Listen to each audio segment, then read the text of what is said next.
Hello दोस्तों। बहुत समय पहले की बात है। जर्मनी देश में एक पति और पत्नी रहा करते थे। समय गुजर रहा था कि अचानक एक दिन स्त्री को अपनी कोख में संतान की अनुभूति हुई और गर्भावस्था के दौरान उसको कुछ इस प्रकार महसूस हुआ कि उसको रेपेंजल नामक शाक खानी चाहिए। आसपास वह शाक नहीं उपलब्ध थी। पति पत्नी एक जादूगरनी के बगीचे के समीप ही रहते थे। पत्नी के मन की बात जब पति ने सुनी तो पति ने उससे वादा किया कि वह उसके लिए रेपेंजल नाम की शाक साथ लेकर आएगा। बगीचे में चोरी से घुसकर उसने वह शाक अपनी पत्नी के लिए तोड़ी और यह क्रम कई दिनों तक चलता रहा। एक दिन बगीचे की मालकिन जादूगरनी ने, जिसका नाम डेम गोथेल था, उसे यह चोरी करते हुए देख लिया और जादूगरनी ने पति को बंधक बना लिया। पति जादूगरनी के सामने बहुत गिड़गिड़ाया और अंततः जादूगरनी एक शर्त पर वह शाक उसकी पत्नी के लिए देने के लिए राजी हुई। शर्त यह थी कि संतान के जन्म के बाद वह उसे जादूगरनी को सौंप देगा। मायूस मन से पति ने उसकी यह बात मान ली और जब बच्चे का जन्म हुआ जादूगरनी के हाथों में अपनी पुत्री को सौंप दिया। जादूगरनी ने अत्यंत मनोयोग से उसकी पुत्री का पालन पोषण किया और उसका नाम उसी शाक के नाम पर रेपेंजल रखा। रेपेंजल एक बहुत सुंदर कन्या के रूप में धीरे धीरे विकसित होने लगी। उसके सुनहरे बाल और अद्वितीय रूप की चर्चा आसपास की जगह पर धीमे धीमे से फैलने लगी।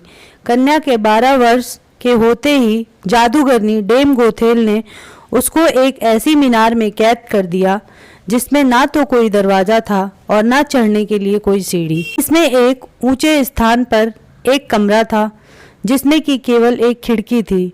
जादूगरनी अपनी जादुई शक्तियों के माध्यम से छोटी बच्ची तक पहुंचती और हर दिन उससे मिलने के लिए दिन के समय जरूर जाती। इसी प्रकार से दिन बीतने लगे। वह बच्ची बड़ी होकर एक अत्यंत सुंदर स्त्री के रूप में विकसित हुई। उसके लंबे सुनहरे घने बाल इतने लंबे हो गए कि बाद में जादूगरनी उनके सहारे मीनार पर चढ़कर कमरे में आने लगी। ऐसा करते वक्त वह रेपेंजल को पुकारते हुए कहती, रेपेंजल अपने बाल गिराओ ताकि मैं तुम्हारे सुनहरे बालों पर चढ़कर ऊपर आ सकूं। समय इसी तरह से गुजरता गया और एक दिन किसी राज्य का राजकुमार घूमते घूमते उसी क्षेत्र में आ गया जहां पर रेपेंजल उस मीनार में रहती थी। रेपेंजल की आवाज में अद्वितीय मिठास थी। जब वह गाती थी तो जैसे समय ठहर जाता था। एक दिन राजकुमार को टहलते टहलते एक मधुर आवाज सुनाई पड़ी। वह आवाज कहाँ से आ रही थी यह जानने के लिए जब राजकुमार मीनार के पास गया तो उसे दिखाई पड़ा कि एक ऊंची मीनार के ऊपर कमरे में एक सुंदर रूपवती स्त्री रहती है। उसकी इस मीठी आवाज को सुनकर राजकुमार उसके तरफ अत्यंत आकर्षित हुआ और वह अपने ऊपर काबू नहीं रख सका। उसने मन ही मन में ठान ली कि वह इस बंद मीनार में रहने वाली स्त्री जिसकी आवाज इतनी मधुर है उसके विषय में जान के ही रहेगा। एक दिन जब दिन के समय जादूगरनी रेपेंजल से मिलने आई तो उसने जादूगरनी को वह शब्द कहते और बालों के जरिए ऊपर चढ़ते हुए देख लिया। राजकुमार ने इसी प्रकार जब रात के समय रेपेंजल को पुकारा तो उसने आने के लिए मीनार के सहारे अपने बालों को लटका दिया। राजकुमार ऊपर जाकर रेपेंजल से मिला। रेपेंजल और राजकुमार एक दूसरे को पसंद करने लगे। राजकुमार ने रेपेंजल के सामने विवाह प्रस्ताव रखा। रेपेंजल इस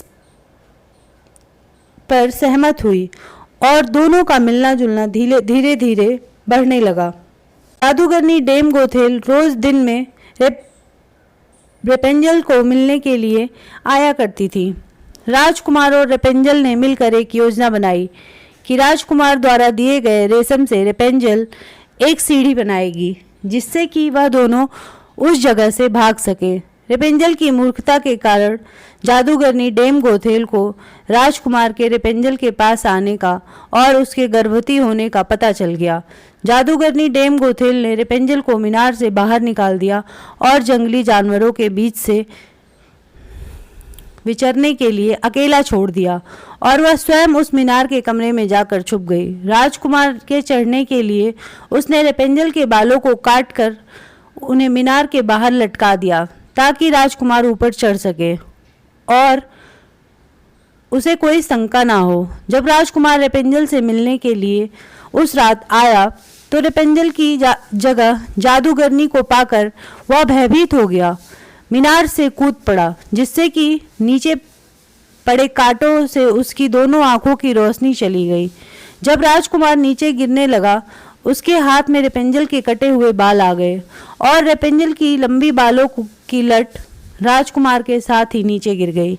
नीचे उतर पाने का कोई अन्य तरीका न होने के कारण जादूगरनी डेम गोथेल उस मीनार में फंस गई और अंततः मृत्यु को प्राप्त हुई। अपनी आंखों और अपनी रेपेंजल को खो देने के बाद राजकुमार निराश होकर अंधा होकर जगह जगह भटकने लगा।